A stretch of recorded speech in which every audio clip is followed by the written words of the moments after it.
Hello and welcome back. Our final panel looks at cultivating creativity. In 2020, we had to reconsider everything. There have been times when our first thoughts were, there is no way we can do this, or this is certainly not going to work. Our Cultivating Creativity panel this morning will share examples of turning this isn't possible into wow, we did this. They include starting here on the with ladies first with Melissa. Hey there, Melissa Young with CSU Advise. Good morning, I'm Melissa Dempsey. I'm the Director of Student Life and Development. Hi, I'm Katie Evans, the Director of Alumni Engagement. Hi, I'm Gabrielle Dixon with the Student Government Association. Hi, I'm Mike McFalls. I am a Faculty of Art, Director of Pasquan, and Interim Director of Bartlett Center. Great, thank y'all so much. And Mike, we'll actually start with you. Share an example, and I'm sure there are many considering the work you do. Share an example of how you and your team leaned into creativity to keep your audiences engaged and to continue the university's educational, co-curricular, and outreach programs going. Well, Michael, there are many, you're right. But I think I'll start with, we normally do a Pacifest. So in March, when we found out that we were shutting down the university because of the pandemic, and we were going to hold Pacifest in April, we made some changes. First, we rescheduled it. But then what we found out was in the fall, we weren't going to be able to do it again anyway. So we came up with our team really at the Pasquan Preservation Society, some people in the art department and others all came together and came up with an idea of decentralizing Pacifest. And we end up creating a kind of multifaceted program where we have, we created videos with the musicians that we're going to play at Pacifest. Now we have about 20 videos that we've created. They go on, we release them on social media every Thursday, which is going to lead to the creation and the release of a record in March called Circle of Atoms. And we created this album with Matt McCabe and the Schwab School of Music students. So, you know, I think that, you know, the pandemic gave us an opportunity to do something I don't think we ever would do. I mean, according to Matt, I think this is the first album that CSU will produce. Mm-hmm. And that's actually retro. It's vinyl. It's a vinyl LP. That's pretty cool. That's pretty cool. Gabrielle, let's continue from the student perspective. I know that SGA is involved in a lot of these types of programs where you have to keep students engaged on campus and virtually. So talk about some of the ones that SGA tackled. Well, under my cabinet, seeing as I am the Speaker of the Senate, I was in charge of doing a lot of events. One in particular was a fall festival, and I just had the idea and I wanted to execute it, but with the times I was like, I have no clue how I'm going to do this, but I just had to jump right into it. And I learned a lot of things in terms of leadership. This is my first term as the Speaker of the Senate and my first leadership position. And doing that, I learned I had to rely on people, delegate, which was very hard for me to learn. And also understand that it's okay to mess up. You're not going to be 100% perfect. And putting on an event where students would want to go to was stressful, but rewarding in the end when I saw the smiles on their faces, even through their masks, you could just tell. So yeah, that's an event that I was really proud of. Great.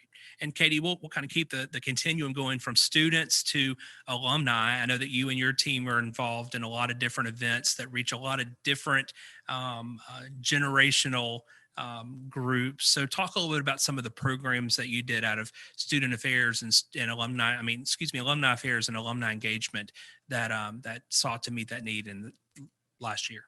So we definitely had to pivot, as did everybody, but a couple of good things that came from it is we were able to reach more alumni than we really ever have before. Alums who were maybe super engaged as students, but moved away and aren't able to come back to Columbus very often, have been some of our most active alumni throughout the pandemic in terms of attending events. So we've been able to diversify what we do. We have a couple of councils and committees under our alumni association, the Black Alumni Council, the Young Alumni Council, and the Student to Alumni Engagement Committee that have all been able to host their own events that just reach different audiences. So some great ones that we've done.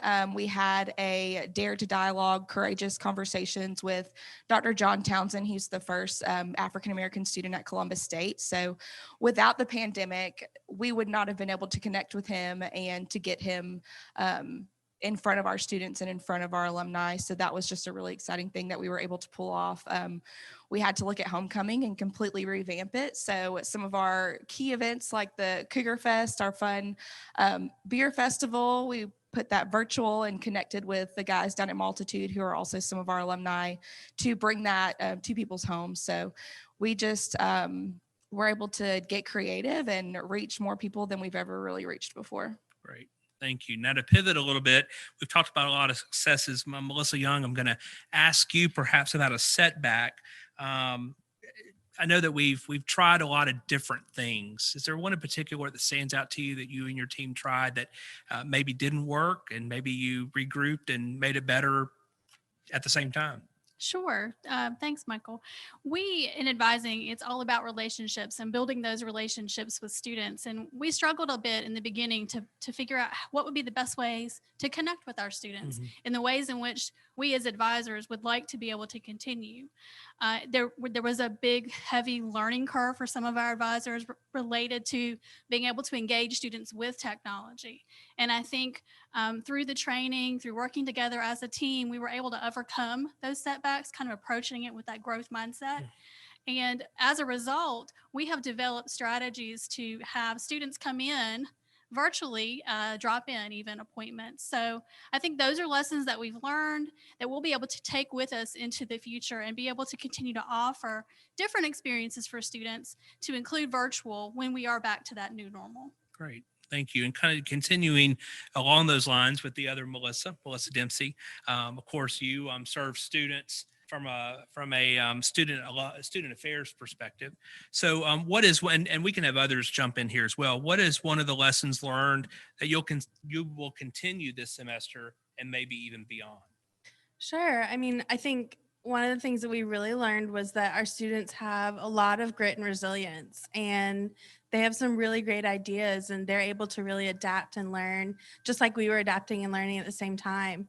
Our programs can be looked at differently, looking at them doing hybrid, offering multiple opportunities for students, and really thinking outside the box, I think is something that we'll continue to use moving forward. And even more specifically with our orientation program, moving that from a 2-day in-person overnight experience to a fully virtual online experience was a massive feat for orientation program, but also allowed us to see what components would really help students virtually, and then also what pieces of that are really important to have in person for that community aspect.